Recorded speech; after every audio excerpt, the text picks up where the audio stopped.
صدر متحدہ عرب امارات شیخ محمد بن زائد ال نہیان 26 دسمبر کو پاکستان کا سرکاری دورہ کریں گے۔ وزیراعظم شہباز شریف کی دعوت پر یہ دورہ ہو رہا ہے۔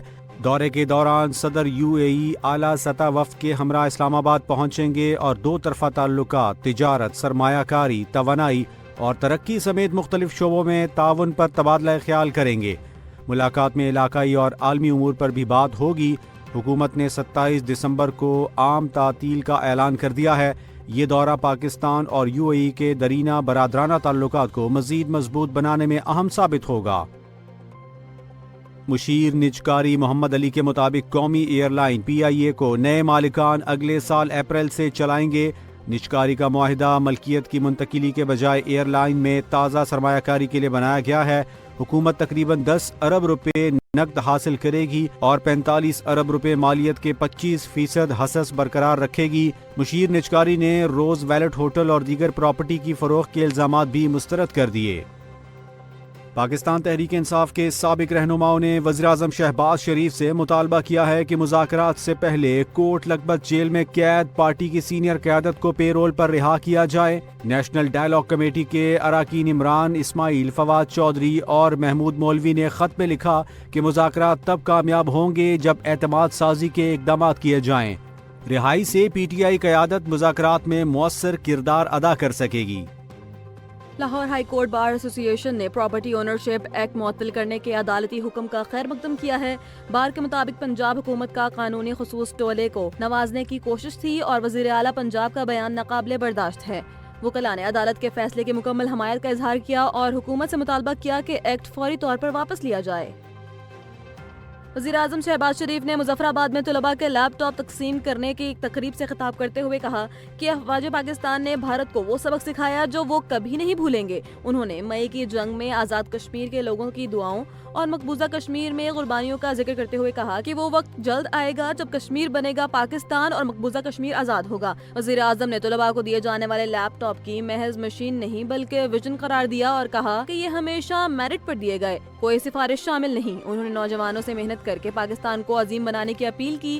اس موقع پر امیر مقام نے کہا کہ وزیر اعظم کی قیادت میں دفاعی اور سفارتی محاذ پر کامیابیاں حاصل ہوئیں اور پاکستان کا عالمی وقار بلند ہوا۔ آزاد کشمیر کے وزیر اعظم فیصل ممتاز راٹھور نے کہا کہ لیپ ٹاپ نوجوان نسل کے لیے رابطے کا ذریعہ ہے اور اس سے فائدہ اٹھانا چاہیے۔ نیو ساؤتھ ویلز کی پارلیمان نے سڈنی کے بونڈائی بیچ پر حملے کے بعد گن کنٹرول اور احتجاجی قوانین منظور کر لیے ہیں۔ نئے قوانین کے تحت ہر فرد کو زیادہ سے زیادہ 4 اسلحہ لائسنس رکھنے کی اجازت ہوگی، جبکہ کسان 10 لائسنس رکھ سکتے ہیں اور لائسنس ہولڈرز کے لیے گن کلب کی رکنیت لازمی ہوگی۔ قانون کے مطابق دہشت گرد حملے کے بعد پولیس کو 3 ماہ تک احتجاجی مظاہروں پر پابندی لگانے کے اضافی اختیارات بھی حاصل ہوں گے۔ شدت پسند تنظیموں کے جھنڈے اور علامات کی عوامی نمائش پر پابندی عائد کی گئی ہے۔ خلاف ورزی پر 2 سال قید یا 22,000 آسٹریلوی ڈالر جرمانہ ہو سکتا ہے۔ سڈنی کے ساحل پر یہودی تہوار کے موقع پر 2 مسلح افراد کی فائرنگ میں 15 افراد ہلاک اور 30 سے زائد زخمی ہوئے تھے۔ پولیس کی کارروائی میں بھارتی نژاد ساجد اکرم ہلاک ہوا جبکہ اس کا بیٹا زخمی حالت میں حراست میں لیا گیا۔ زخمی حملہ آور 24 سالہ نوید اکرم پر فرد جرم عائد کی گئی تھی جس پر دہشت گردی سمیت 59 الزامات ہیں۔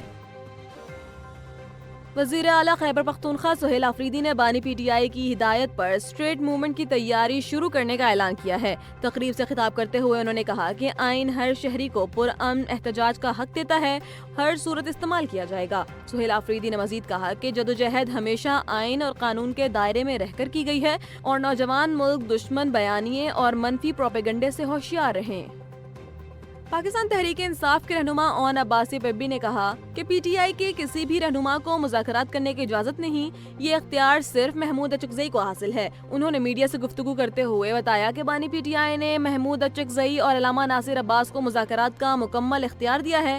آج ان کی ملاقات بانی PTI کی بہنوں اور دیگر قائدین سے ہوگی جس میں حتمی فیصلے کیے جائیں گے۔ اون عباس پبی نے مزید کہا کہ اپوزیشن الائنس کے علاوہ کسی کمیٹی یا فرد کو مذاکرات کی اجازت نہیں دی گئی۔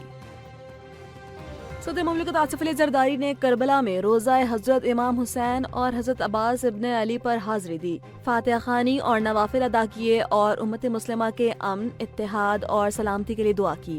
انہوں نے امام حسین کی قربانی کو حق، عدل اور استقامت کی علامت قرار دیا اور دونوں مزارات کے منتظمین اور مبلغین سے ملاقات بھی کی۔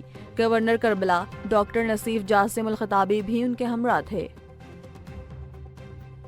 پاکستان بار کونسل کے ممبر احسن بھون نے وزیر اعلیٰ پنجاب مریم نواز کے chief justice Lahore high court سے متعلق بیان کو افسوسناک قرار دیتے ہوئے کہا کہ وہ اپنا بیان واپس لیں۔ احسن بھون نے پراپرٹی اونرشپ کے ایکٹ پر پنجاب حکومت کے رویے کو غیر مناسب اور غیر سنجیدہ قرار دیا اور کہا کہ قانون بنانا اور اس کی تشریح کا کام پارلیمنٹ اور عدالتوں کا ہے، نہ کہ حکومت کا۔ انہوں نے مزید کہا کہ chief justice Lahore high court نے ہمیشہ آئین اور قانون کے تحت کام کیا اور کسی کے خلاف شکایت موصول نہیں ہوئی۔ احسن بھون نے حکومت کو تعلیم اور صحت کے شعبوں میں کام کی تعریف کرتے ہوئے خبردار کیا کہ اگر عدالتیں لگانے کا کام بند نہ کیا گیا تو وکلاء سڑکوں پر ہوں گے۔ سندھ کے سینئر وزیر شرجیل میمن نے بتایا کہ صوبے میں 1018 ارب روپے کے ترقیاتی منصوبے منظور کر دیے گئے ہیں، جن میں سیلاب متاثرہ علاقوں کی بحالی، تعلیم، صحت اور رابطہ کاری کو ترجیح دی گئی ہے۔ انہوں نے کہا کہ 1600 اسکولوں کی تعمیر کے لیے 340 ارب روپے مختص کیے گئے ہیں اور 9 کیڈٹ کالج اور سکھر میں خواتین یونیورسٹی بنائی جا رہی ہے، جبکہ کراچی اور دیگر شہروں میں ہاؤسنگ اسکیم پر کام جاری ہے۔ توانائی کے شعبے میں سولر انرجی منصوبے کے لیے 69.97 ارب روپے مختص کیے گئے ہیں اور گھوٹکی گند کوٹ پل اور دھابچی انڈسٹریل زون پر بھی کام جاری ہے۔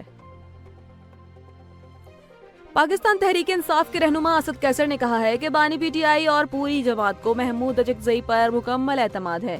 نجی ٹی وی سے گفتگو میں انہوں نے بتایا کہ بانی نے اپوزیشن الائنس قیادت کو مذاکرات ختم یا بات چیت کرنے کا مکمل اختیار دیا ہے اور کسی بھی صورت حکومتی سیٹ اپ کے ساتھ بغیر اجازت مذاکرات نہیں ہوں گے۔ اسد قیصر کا کہنا تھا کہ آئین کی بحالی، ملکی سلامتی اور حق حکمرانی کے اصول مذاکرات کا محور ہوں گے اور محمود خان اجکزئی یا علامہ ناصر عباس پر اعتماد نہ کرنے کی باتیں غیر ضروری ہیں۔ جنوری کے پہلے ہفتے میں شیڈول سری لنکا دورے کے لیے قومی ٹیم کے اعلان کی توقع ہے۔ پاکستان اور سری لنکا کے درمیان 7، 9 اور 11 جنوری کو دمبولا میں T20 میچز ہوں گے۔ Shadab Khan Big Bash League میں بہترین کارکردگی کے بعد سیریز میں شامل ہو سکتے ہیں، جبکہ شاہین شاہ آفریدی، بابر اعظم، حارث رؤوف، محمد رضوان اور حسن علی کو NOC جاری کیا گیا ہے۔ نوجوان کھلاڑی عبدالصمد اور معاذ صداقت کے ناموں پر بھی غور ہو رہا ہے۔ اور اب بڑھتے ہیں اقصی کی جانب، جو ہمیں موسم کی صورتحال بتا رہی ہیں۔ ناظرین، ملک میں موسم کی تازہ ترین صورتحال کچھ یوں ہے کہ گزشتہ روز بارشوں کا سلسلہ ختم ہو چکا ہے۔ کشمیر کے گڑی دوبٹہ میں سب سے زیادہ 21 ملی میٹر بارش ریکارڈ کی گئی۔ مری، راولپنڈی، اسلام آباد اور خیبر پختونخوا کے دیگر علاقوں میں بھی موسلا دھار بارشیں ہوئیں۔ اچھی خبر یہ ہے کہ موسم صاف اور خوشگوار ہے۔ پہاڑی ہواؤں کی وجہ سے اسموگ اور دھند میں واضح کمی آئی ہے اور آسمان بالکل شفاف نظر آ رہا ہے۔ آنے والے دنوں میں دھند کی شدت میں مزید کمی متوقع ہے، البتہ صبح اور شام کے اوقات میں میدانی علاقوں میں دھند اپنی موجودگی برقرار رکھے گی۔ ایک اور بارشوں کا نیا سلسلہ 29 اور 30 تاریخ سے ملک میں داخل ہوگا، جو 2 سے 4 تاریخ تک جاری رہ سکتا ہے۔ اس دوران بالائی علاقوں میں گرج چمک کے ساتھ بارش اور پہاڑوں پر زبردست برف باری متوقع ہے۔ پنجاب، خیبر پختونخوا، بلوچستان اور سندھ کے مختلف علاقوں میں بھی مطلع ابر آلود رہے گا۔ ہلکی یا درمیانی بارشیں اور بعض جگہ پر تیز بارشوں کا امکان ہے۔ یہ سردیوں کی شدت کو مزید بڑھائے گا۔ بالائی اور وسطی علاقوں میں درجہ حرارت کم ہوگا اور میدانی علاقوں میں دھند برقرار رہے گی۔ 2 سے 3 روز بعد بالائی علاقوں میں بادل آنا جانا شروع ہوں گے اور چند مقامات پر ہلکی بارش بھی ممکن ہے۔